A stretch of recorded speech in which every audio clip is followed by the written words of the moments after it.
Bonjour à tous, aujourd'hui je vous propose une recette de crème caramel au fromage. Alors avec cet ingrédient, nous allons avoir une crème onctueuse et un goût merveilleux. Alors restez avec moi jusqu'à la fin de cette vidéo.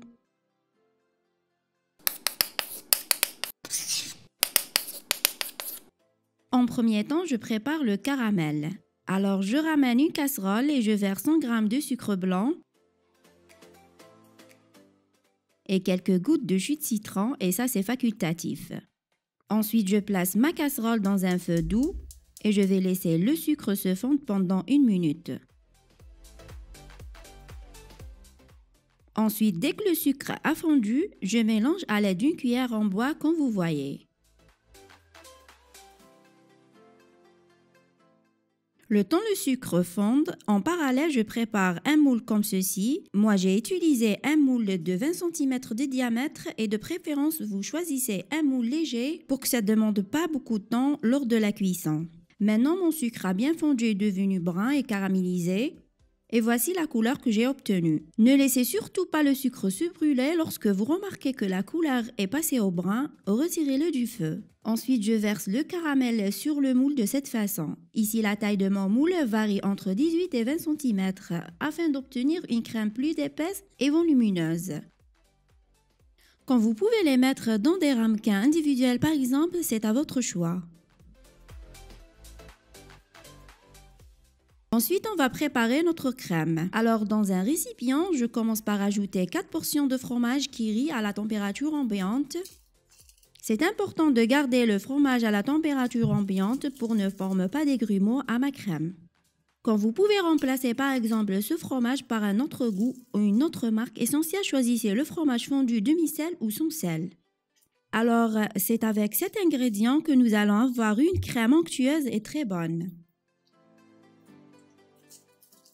Ensuite, à l'aide d'une maryse, je mélange le fromage jusqu'à ce qu'il devienne comme une pommade.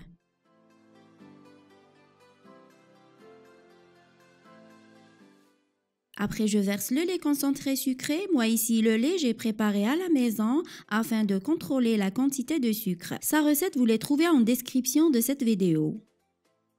Ensuite, j'ajoute une cuillère de vanille liquide et je commence à mélanger tous les ingrédients. Vous trouvez tous les détails des ingrédients en description de cette vidéo. Après, à l'aide d'un batteur électrique, je batte le mélange.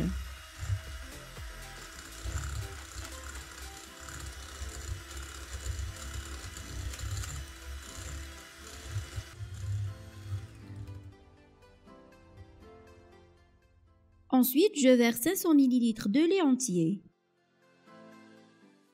Après avoir bien mélangé le tout, j'ajouterai 3 œufs de taille moyenne. Et si vous avez des œufs de taille petite, vous ajoutez 4.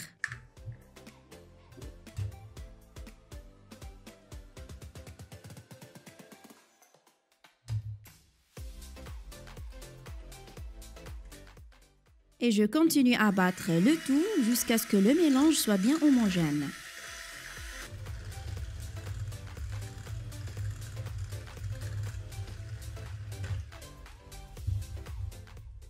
Ensuite, je viens de placer une passoire au-dessous de mon moule et je commence à verser la crème de cette façon pour ne pas avoir des grumeaux et notre crème devient plus lisse.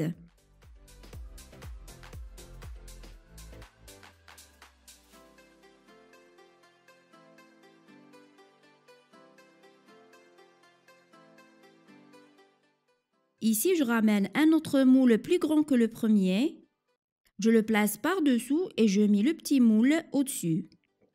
Et puisque je vais le faire cuire au bain-marie dans le four, alors je verse de l'eau chaude dans le grand moule jusqu'à ce que le volume d'eau atteigne la moitié de le petit moule, comme vous voyez.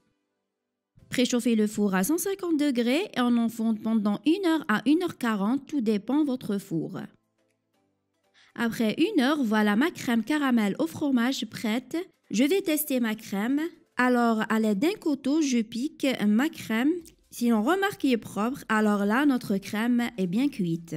Je laisse la crème refroidir complètement à la température ambiante avant de le placer dans le réfrigérateur. Et il faut la laisser au minimum 4 heures. Moi ici, je l'ai laissé une nuit de préférence pour avoir une crème bien onctueuse. Là, je viens de passer une lame de coteau sur les parois intérieures tout doucement pour avoir des bords bien rendus et lisses lors de la présentation. Donc bien mettre le coteau jusqu'au fond et rester collé à la paroi du moule de façon à ne pas perdre de crème. Faire tout le tour. Ensuite, je ramène une assiette et je renverse le moule dans l'assiette de cette façon.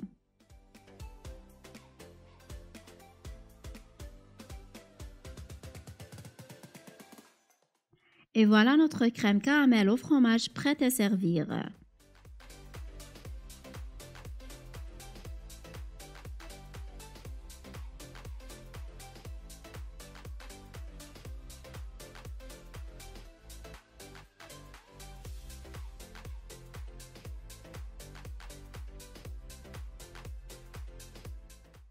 Voilà ma crème caramel au fromage, elle a une très belle texture, c'est vraiment un délice. C'est un beau dessert bien ferme et fondant aussi. À la fin, je remercie toutes et tous qui m'ont aidé ou me soutenu et qui m'ont laissé un joli commentaire. C'est vraiment ça me fait un grand plaisir de partager avec vous mes recettes. Aussi, n'oubliez pas de partager mes vidéos à vos amis. Moi, je vous dis à très bientôt dans une prochaine vidéo.